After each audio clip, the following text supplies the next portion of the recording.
Welcome to the Olive Shoots Family Podcast, where we talk about family and parenting, homesteading, and the things God is leading us towards. I'm Nathan. And I'm Brittany. We've been married for 3 years, have one little boy, and just got our first piece of land where we plan to build and start our homestead. We are passionate about the family unit and getting back to the basics of the way God created us to live. We have big dreams and are learning what it looks like to pursue those dreams while first trusting God's leading. Thank you so much for joining us on this journey.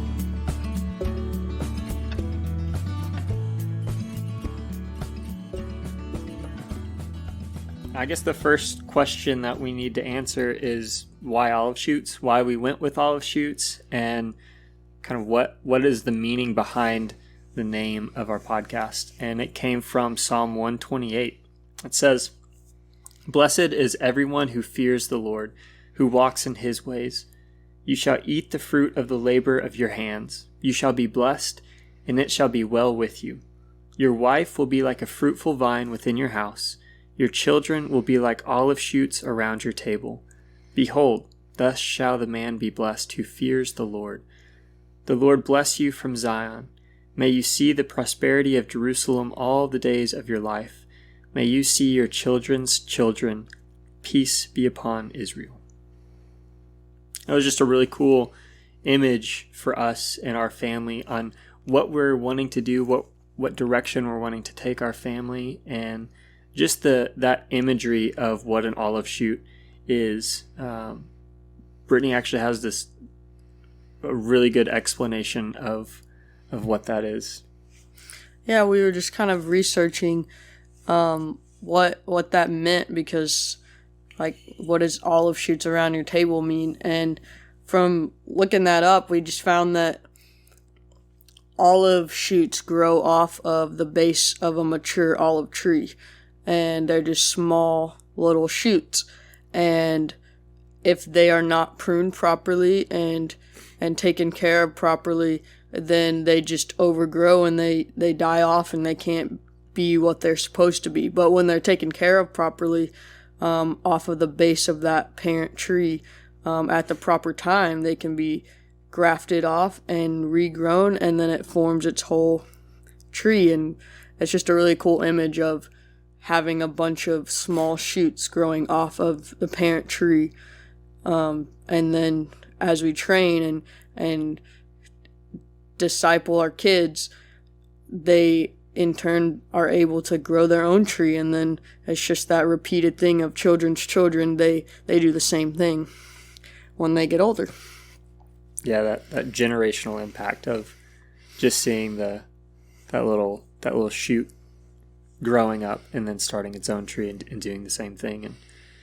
And I mean, part of what speaks to us from this verse is just we want a big family ourselves. We want a larger family, and that image of children around our table like olive shoots shooting up is just a really cool image that we really like for our family. And just that the man that is blessed who has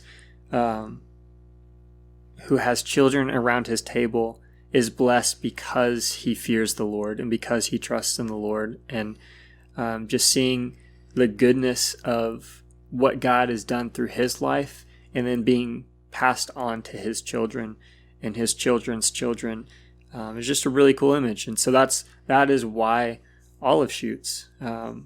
There's actually a pretty cool story about how that verse kind of came to us too. Yeah, my mom, whenever we were having Emerson, which is our first little baby's baby shower, we asked everybody to bring books instead of cards and write something in it to Emerson. And my mom got a book and wrote a little message in it, and then the verse she wrote at the bottom was Psalms 128. And I looked it up, and that's kind of why I started looking up what olive shoots means, because Psalms 128 comes right after Psalms 127, which is talking about like arrows in the hand of a warrior, which is kind of a more popular parenting verse. I think we hear our children are like arrows, and so it's right after that, and it's just another powerful image of what our kids are and how they are just a blessing in your family. Yeah, I didn't hear that story at first. I heard it, I guess, somewhat recently, like within the last month or so. I didn't know that she had written that in Emerson's and book. She didn't even remember because I told her recently, and she was like, "Huh, yeah. I did." Yeah, and so I kind of was late to finding that out. But again, it just goes back to that generational thing that her mom, that God put that on her mind, put that on her heart to write to our son, and then it spoke to Brittany's heart in a way that this was an image that we landed on, that we really connected with, and of wanting to see God do that in our family too. And so yeah, just that generational thing of just children's children and growing up little shoots to prune and to correct and to disciple and train, to then be planted on their own as we send them out into the world. It's just a really cool image. So that's why olive shoots. That's why we named it this, and it's just a reminder for us, and maybe to you as listeners, just to be intentional in our parenting, and to be intentional as we love our families, and we invest in future generations around us.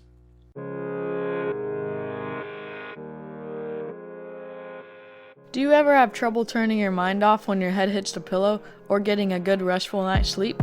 We've struggled with that often lately. Between dreaming up new ventures, the long to-do list, and just winding down from the day, it can be difficult to get the much-needed sleep.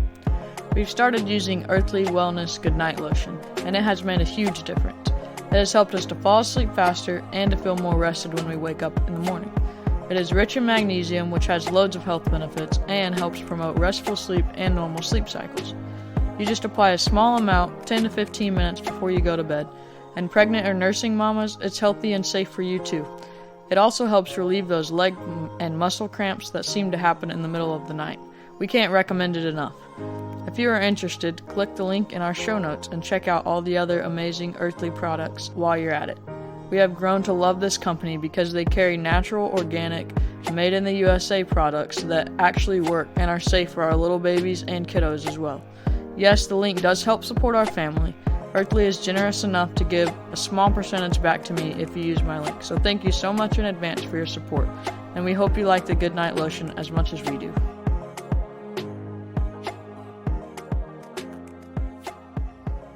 Yes, the other thing that we should talk about in the first episode is just in our intro, we talk about family and homesteading and God's direction for our life, and those are kind of like the three areas that we want to talk about on this podcast. And family and parenting are it's really just a passion for us. We love being around our families.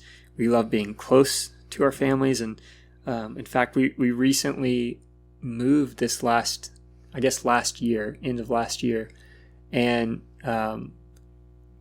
the fact that we wanted to be close to our parents and close to our families made it a lot more difficult to find a job, to find something that just worked for what we were looking for.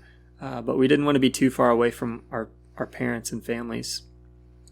And I think another large reason why we're so passionate about families is because God was passionate about families.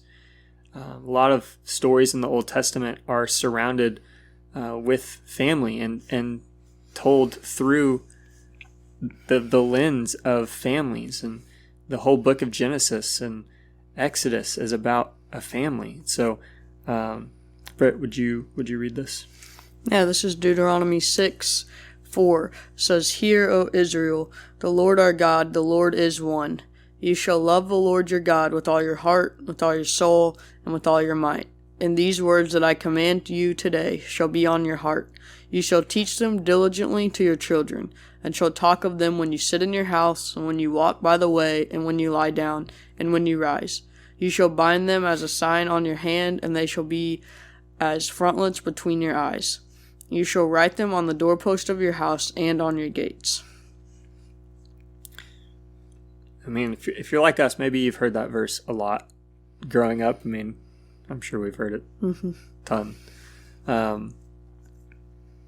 But it's really cool to me that when God was giving these instructions to Israel, that the way he told them to remember was by, parents, tell this to your kids. Make it a part of your home. Make these instructions, make the law and the stories of how God has worked, make it a part of your everyday life in the home, in the family. And that's how it was passed to generation, just like that image of an olive shoot. And I think it's significant that God chose to work through the family unit in so much of the biblical story. And even in the New Testament, where Paul is writing, honor your father and mother, and husbands, love your wives as Christ loved the church. And just these images that God's love is, and God's story is so closely tied to family, I think is a significant one. Mm-hmm. I think that just the family unit is the most important thing in a kid's life, and the way they're raised and the way that their home life is gonna I don't know what I'm looking for, like dictate how they see the world and how they see the future for them. And like, yeah, they're at school or they're at church or wherever, and a lot of times it's easy as parents to kind of shift the responsibility of some of those things to the youth pastor or to teachers or whatever. But it's just, I mean, even as a youth pastor a few years ago, we constantly were just passionate about empowering the families to raise their kids in a way that they're the ones speaking into their kids, not just the youth pastor. Yeah. And as we were just looking at parenting podcasts on different platforms, there were a lot of negativity surrounding it. It didn't seem like there was very many titles of like positive, encouraging families. It was just like, parenting is not fun, or raising kids is hard. And like, those are true sometimes, that raising kids is obviously hard, but we just want to be encouraging in that, and talk about just biblical truths that we can use and stand on when those tough times do come. And just remember that the way that we raise our kids and the way others see us do that is just such a powerful example of Jesus, and how we discipline, how we love them, how we teach them, not just for our kids, but it's also impactful for others that see, whether we realize it or not. We know there's always somebody watching. And oftentimes I think we realize it in the moment that we're like, great, I hope nobody saw that. Yeah. But yeah, we just want to be a positive and just encourage you and remind you as you're listening that even though it's hard, it's a great responsibility, and it's good. It's good work. Yeah. I think one thing that just came to my mind of just, not everyone had that growing up. I think speaking for me and Brittany, we have amazing parents and that love us deeply, and that's just been awesome as we've stepped into parenthood to just reflect on the ways in which our parents have loved us well. But we know not everyone has had that either. And there's a pastor that I really like listening to, and he describes, one way he describes parenting is damming up the brokenness and passing on the blessing. And so we just block the ways in which brokenness has been passed from generation to generation, and that can be through all sorts of things, through alcoholism that's passed generationally, or just just a hurt or anger problems, or just things that are easily passed and picked up on by kids from their parents and then passed on to their kids. And so one of these roles as parents is to block that, to dam that up, and then to in turn pass on the blessing of what following the Lord looks like, of passing on that blessing of goodness and reflecting the goodness of our Father, that the Father has given us as His kids onto our children. Just the importance and the weight, but the good weight and the good responsibility of what parenting looks like, and what intentional parenting looks like, I think is really cool. Yeah, and even just in line with that, your marriage in general, the relationship you have with their spouse, I mean, is just also just could be a huge impact, and it is a huge impact one way or the other, whether it's healthy or not. And just recently we had the opportunity of doing some premarital counseling with a couple that was actually in Nathan's old youth group, and so that was like a cool moment for him to get to do a wedding of a kid he had as a student. Yeah. But yeah, through that we left each of those sessions just feeling like realizing we're passionate about marriage and helping and just encouraging young people to step out and to do it right, and to even, like, I think when we left, we were like, we probably learned more than they did in the moment, because we're like, they don't even know. They're not married yet. And we're like in the middle of it, we're only 2 years in, but just like talking through some of the stuff was beneficial for us, in even though we were trying to like counsel them in it. So yeah, just the weight and the learning how to love your spouse and showing that to your kids. Yeah, no, I think that was it, and it was really good for us to do that together too, of just finding, as we were counseling this couple together, it was like discovering this new passion that we had, but discovering it together at the same time. And that, I feel like that doesn't really happen a whole lot. Maybe it does, but it was just really cool kind of learning that together, discovering that together. And one of those things that we definitely did not discover together. I remember our first date, we met up for coffee for dinner, and that's a whole story. But we're sitting there for, I don't know, like, we ended up talking for like 3 hours, 3 hours or something. And she started talking about how she wanted to foster and possibly adopt one day, and that was like nowhere near anything that I wanted to do. I was not there. I did not see myself doing that at any point. And so our first date, I'm like, I don't really know if I could ever do that. I don't know if that's ever something I would want to do. And kind of tabled that discussion for a long time. And it wasn't like a turnoff to either of us. Right. It was just like, well, also, first date. Yeah, we were still you just weren't there yet. Yeah.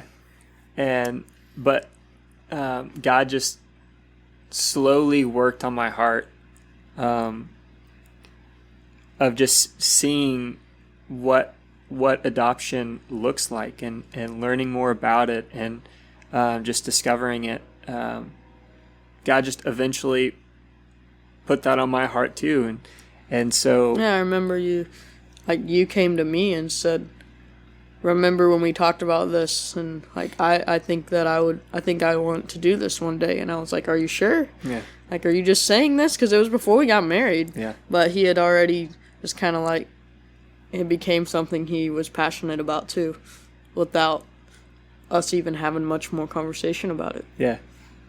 And it was one of those things where it was just like God was was in the process of merging our passions and merging our calling in life. And And we're not even to that step yet. We don't know when that will come. right. But it's still something that we want for our family whenever God tells us it's time to do it. Yeah. And I think one of the reasons why it's so important to us, and maybe it's something that God has placed on our heart, is just as we're talking about family and we're talking about like why we want to talk about family and parenting and share these things with you all is because it's an extension. Fostering and adopting is an extension of your family into your community.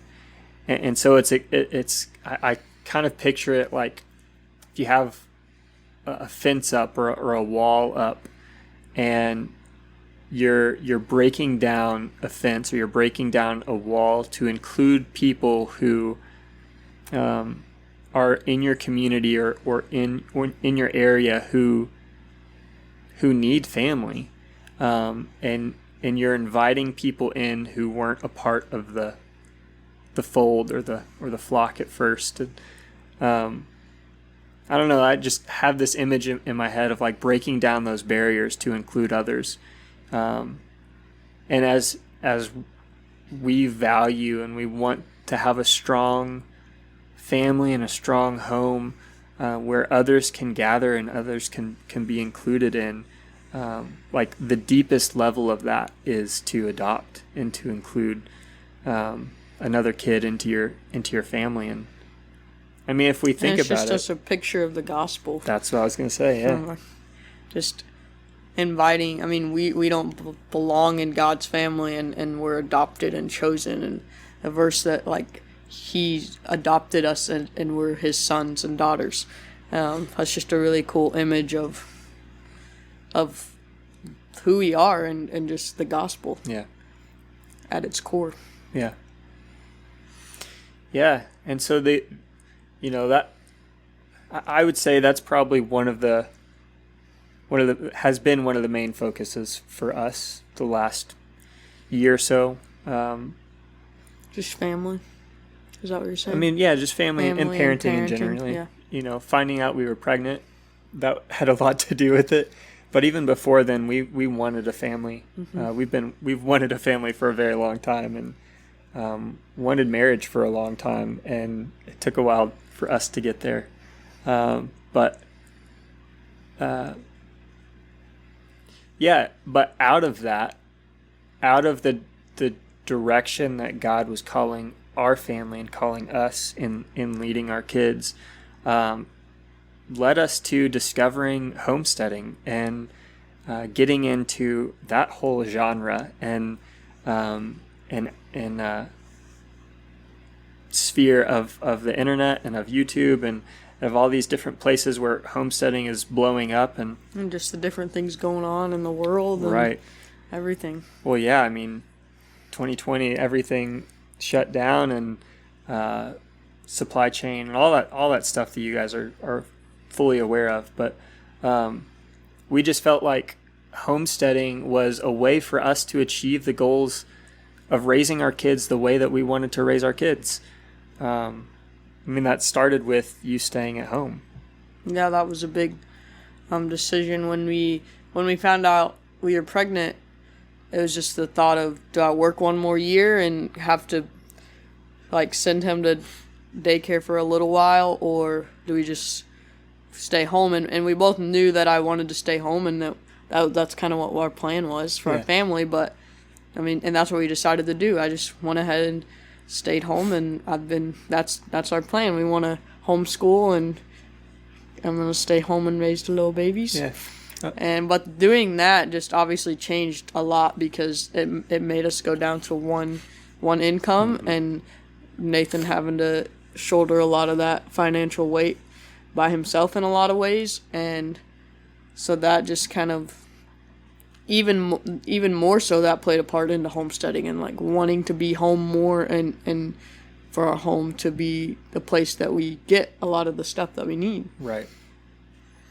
Yeah, I was thinking the story how that actually came to be she was a teacher and a coach, and her contract, it was coming time to the deadline was approaching where your contract was up.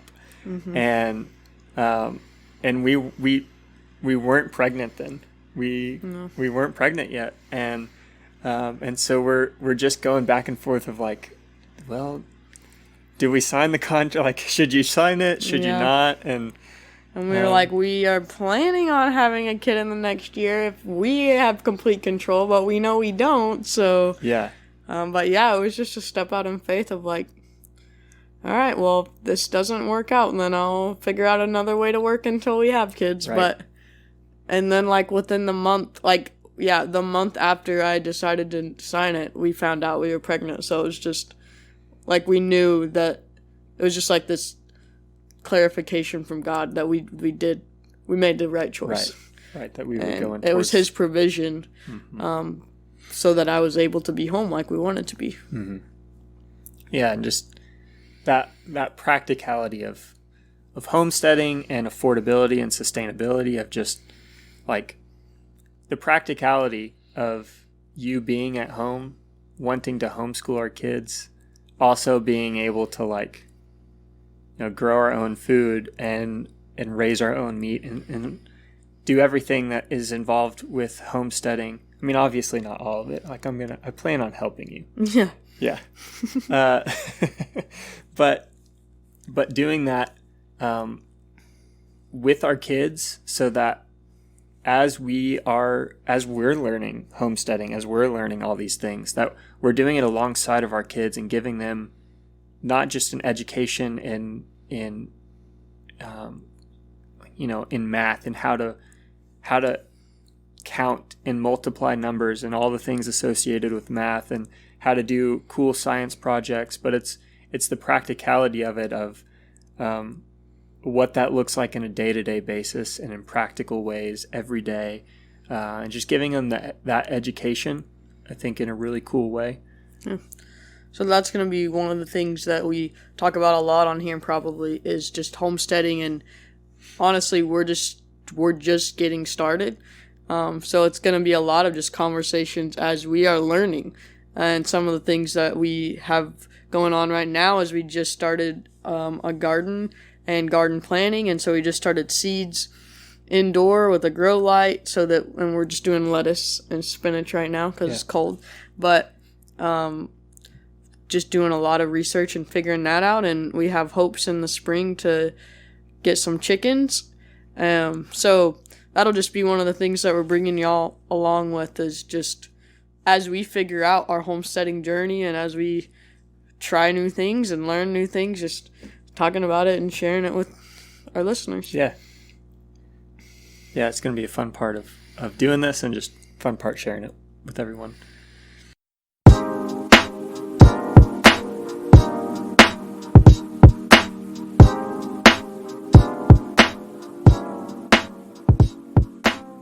I work in construction, and it's pretty regular that I ache and hurt after a long day's work.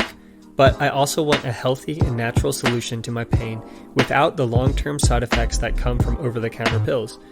I've been turning to Earthly's Pain Potion for day-to-day relief.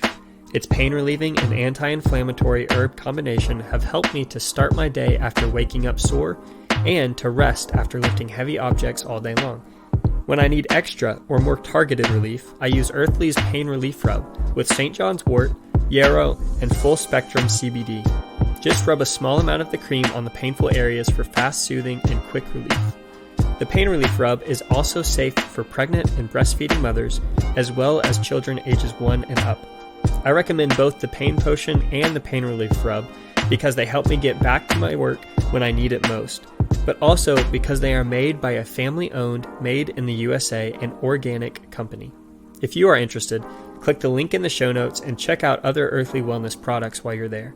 Yes, the link does help support our family. Earthly is generous enough to give a small percentage back to us if you use our link. But I wouldn't be endorsing them if I didn't truly believe in their products.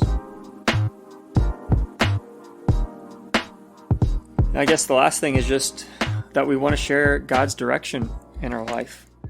Our plan is to do this every week and to not go into it scripted, or at least most of the time not go into it with like a script and a plan of what we're going to say, and maybe just like the week of, we decide, hey, this is what God has laid on our heart, this is what we're going to share, this is what he's leading us to do, and just to have this as an avenue to share the goodness and the love and just the calling that God has placed on our hearts.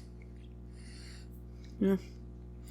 And this week, tomorrow actually, not even tomorrow, like 2 hours, yeah. 2.5 hours. Emerson is turning 1, which is crazy. Yeah. Our first little boy turning 1, and it does not seem like, I mean, it's been a long year, but also seems like it's flown by all at the same time. Yeah. And I know every other parent's like, just wait, it's gonna go by faster, yeah. I'm sure. Yeah. But, and we've just been listening to a song recently that talks about Ebenezer's, and just, which is, setting up, in the Old Testament, setting up visual representations of just reminders of God's goodness, and not even just like randomly God's goodness, but this one time God did this. In the Old Testament, it was, a lot of it was centered around the Israelites. That's what comes to my mind when God, freed them, and they're trying to get to the promised land, and they set up an Ebenezer, and he says, tell your children every time, remind your children every time you pass this, what I did. And it's just that, like, reminder that we need to share what we're going through with our kids. Mm-hmm. And just last week, I had a moment where something was going on, and in the moment, Emerson's crawling around, and I told him what was happening, and then I said, we need to pray. And so we just started praying, and there was worship music going, and to me, it was really easy to do because he's 1, and so it wasn't even a thought of, like, I'm sharing this with my kid. In the moment, I was just praying out loud, and he was there. And so I had a thought after that of, like, this past Sunday at church, our pastor was actually talking about this and just sharing what's going on in our lives with our kids so that they can see the goodness. Because if we don't tell them the bad stuff or the hard stuff, then they don't see the miraculous that happened. They just see that it changed.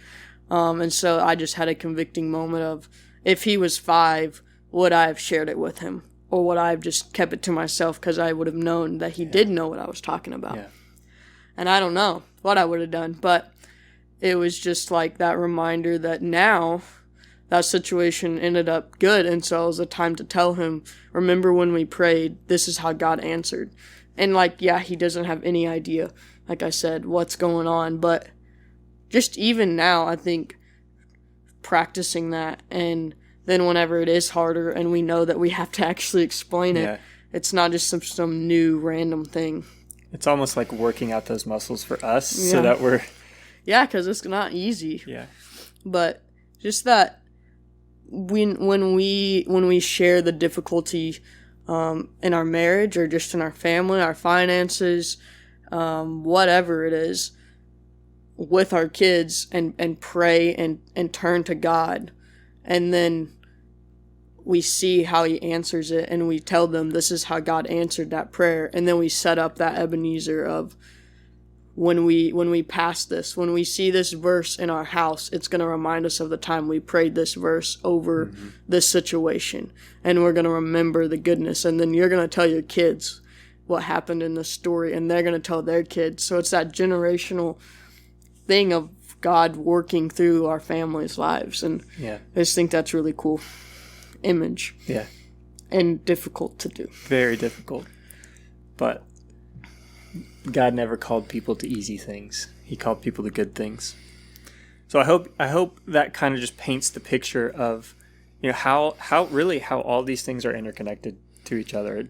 It's all centered around family. It's all centered around what God is doing in our lives, and we just want to share that with other people. And that's why Olive Shoots. That's why we're doing this, because we want to share the goodness of what it looks like to trust in the Lord, to trust in the Lord with your family, with the children around your table, for generations and generations to come. And so we hope this has been helpful, been good to you. Know that we're praying for the people who are listening, that this would just make an impact and change your hearts and change your kids' hearts. Not because of us, but because we're just sharing the things that God has put on our hearts. So with that, thank you guys for listening, and tune in next week.